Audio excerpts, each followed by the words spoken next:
Well, welcome to Interpreting the Times. I'm Pastor Dave, and I'm thankful that you found this website. You know, about 2 years ago, I started doing a lot of studying and reading and talking to people and just trying to find out what was going on because I was becoming very concerned with America and where we were with our finances and our economy.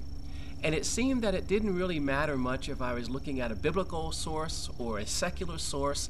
They were all saying pretty much the same thing. And that is that we had some very tough times ahead of us, that there were some very dark times coming before us. So with that information, I began to keep together files, and I keep researching and reading and studying, and that is still being said by many people, that there's still tough times ahead of us. So what this website is really the results of all that research and that time. And now the purpose of this website is to help keep people informed. And it's helped to help people be prepared. So if those times do come, if it does become tougher and harder on people, that you will have some ability to be prepared and to be ready for that. So hopefully you enjoy this website. Now, what I'm not going to do with this website, I am not going to take world event, I'm not going to take headlines and try to make them fit into biblical prophecy. I am not going to try to make the news be the Bible.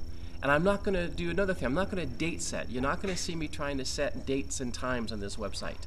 If there's an article here that has a date or something on that, that's because that article is referring to it.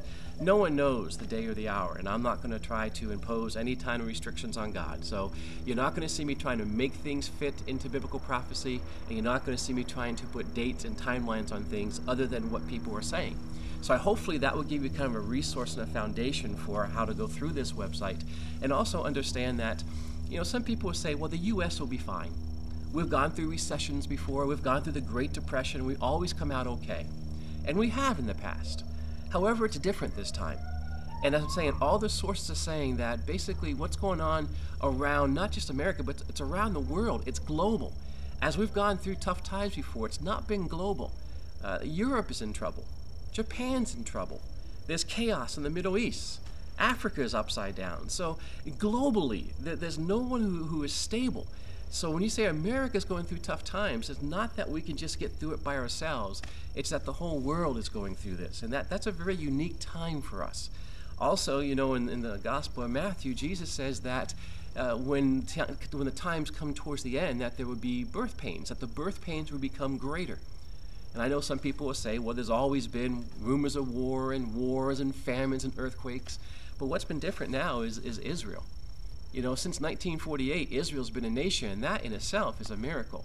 No nation ever has been put into bondage like Israel was with Egypt for 400 years, and then given their land, and then exiled from their land and put into captivity in Babylon for 70 years, and then brought back to their land, and then had their capital controlled and taken over by other nations, had their temple destroyed not once but twice, and then dispersed around the world for almost 2,000 years and still survive.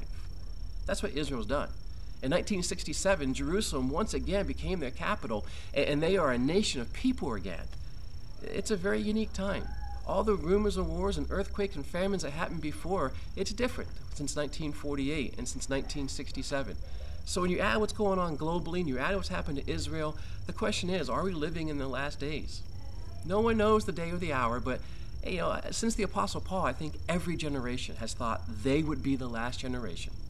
And all I can say is, one of us will be right.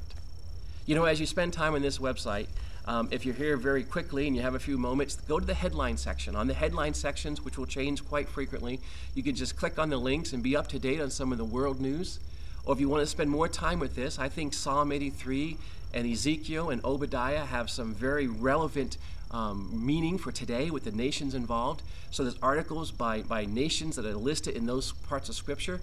You see the Psalm 83 nations and the Ezekiel 38 nations, what they were called in the Bible and what they're called now and what the current headlines are for now. And then you see the radio show. Interpreting at Times has a radio show that airs around the country. These radio shows are only about 15 minutes long, so if you want to choose that link, you can pick up from the radio shows and listen to those. And also we got the blogs. I would love to have you spend some time in the blogs, and I would love to hear your comments. So as you're spending time at Interpreting the Times, the purpose is to help prepare you, help to keep you informed, and the information we're bringing to you is information gathered from around the world. It's not just one source. You get many articles, many different perspectives, and hopefully you'll be ready to be prepared. So whatever happened, whatever God may do, we won't be caught unaware. God bless you. Enjoy.